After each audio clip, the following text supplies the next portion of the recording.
கோபப்படாத, தர்க்கம் பண்ணாத, என்ன செய், கைகளை உயர்த்தி ஜெபம் பண்ணுங்க. குடும்பத்துக்காக ஜெபம் பண்ணுங்க, மனைவிக்காக ஜெபம் பண்ணுங்க, பிள்ளைகளுக்காக ஜெபம் பண்ணுங்க, எல்லா இடங்கள்ல ஜெபம் பண்ணுங்க, எங்க போனாலும் ஜெபம் பண்ணுங்க, எதை செஞ்சாலும் ஜெபம் பண்ணுங்க, ஜெபம் பண்ணி செய்யுங்க. காலை எந்திரிச்சதும் ஜெபம் பண்ணுங்க, வேலைக்கு போறதுக்கு முன்னாடி ஜெபம் பண்ணுங்க, சாப்பிடறதுக்கு முன்னாடி ஜெபம் பண்ணுங்க, பிள்ளைகளை ஜெபிச்சு பள்ளிக்கூடத்துக்கு அனுப்புங்க, மனைவியை ஜெபிச்சு வேலைக்கு அனுப்புங்க. அப்ப சந்தேகமே வராது. அல்லேலூயா. சந்தேகம் யாருக்கு வரும் தெரியுமா? நிறைய விஷயங்களை பார்க்கும் பொழுது யார் இந்த காதல் திருமணம் பண்றாங்க சந்தேகம் வரும். ஏன்னா இவரே கூட்டிட்டு வந்துட்டாரு, அதனால எங்க எவன் கூப்பிட்டாலும் ஓடிடுவாங்களோ அப்படின்ற ஒரு சந்தேகம். சந்தேகம்ன்றது ஒரு பேய். முதல்ல அதை என்ன செய்யணும்? இயேசு நாமத்துல துரத்தணும், நம்பணும். கணவன் மனைவியை நம்பணும், மனைவி கணவனை நம்பணும்.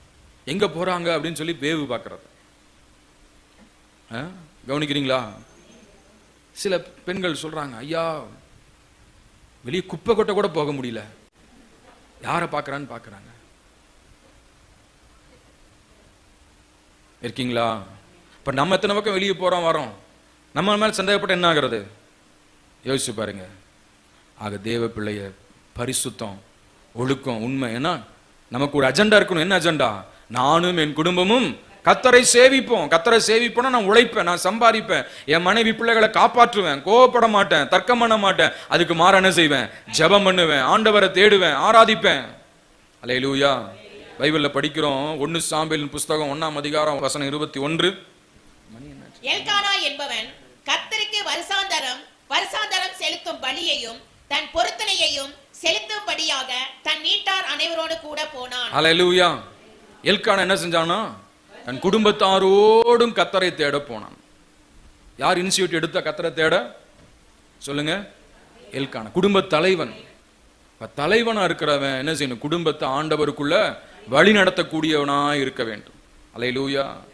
எல்கானாவுக்கு 2 மனைவிகள் இருந்தார்கள். பெண்ணினால் எப்ப எனக்கும் அப்படின்னா ஆண்டவர் சொல்லுவாரு, ஏண்டா ஒன்ன வச்சே உனக்கு வாழ முடியல, இன்னொன்னு எதுக்கு? ஆமென். ஒரு மனுஷன், ஒரு ஆதாமுக்கு ஒரு ஏவாள் தான், ஒரு மனுஷனுக்கு ஒரு மனுஷி தான். ஆமென். அந்த பிரமாணத்துல உறுதியா இருக்கணும். அல்லேலூயா. ஒருத்தரோட வாழணும், அதுதான் வாழ்க்கை. ஆக எதுக்கு சொல்ல வரேன் இதுல அப்படின்னா, எல்கானா வருஷந்தோறும் தன் குடும்பத்தை அழைத்து கொண்டு எங்க போவானா?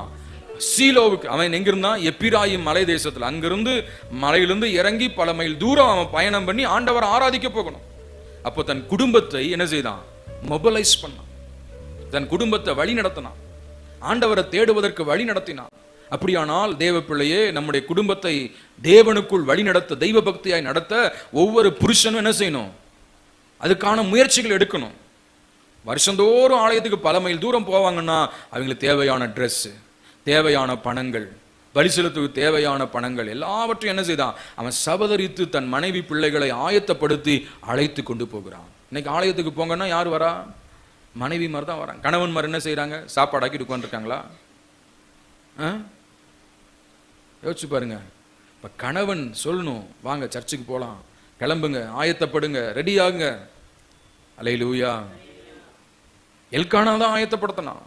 ஒவ்வொரு புருஷனும் தன் குடும்பத்தை தெய்வ பக்திக்குள்ள நடத்த அவன் தலைவனாக செயல்படணும். மீதி எல்லாத்துக்கும் சொல்லுவாங்க, நான் ஆம்பளை.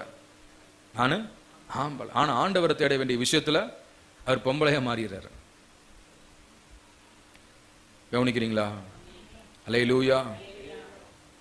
எல்கானா முன்மொழிகிறார், எல்கானா வழி நடத்துகிறார், அதற்கான ஆயத்தங்களை செய்கிறார், பல மைல் தூரம் குடும்பத்தை பயணிக்க வைக்கிறார். அங்க போய் தேவனை தொழுது கொள்ளுகிறார்கள். ஆக தெய்வ பக்தியாய் வாழ முக்கிய பங்கு யார் கையில இருக்கு? கணவர் கையில இருக்கிறது. அல்லேலூயா. யோசுவா குடும்பத்தை வழி நடத்துகிறார். ஆக தேவ பிள்ளையை நம்முடைய குடும்பத்தை கர்த்தருக்குள் வழி நடத்துகிற பிள்ளைகளாக நாம் காணப்படணும். ஆமென் சொல்லுங்க. அல்லேலூயா.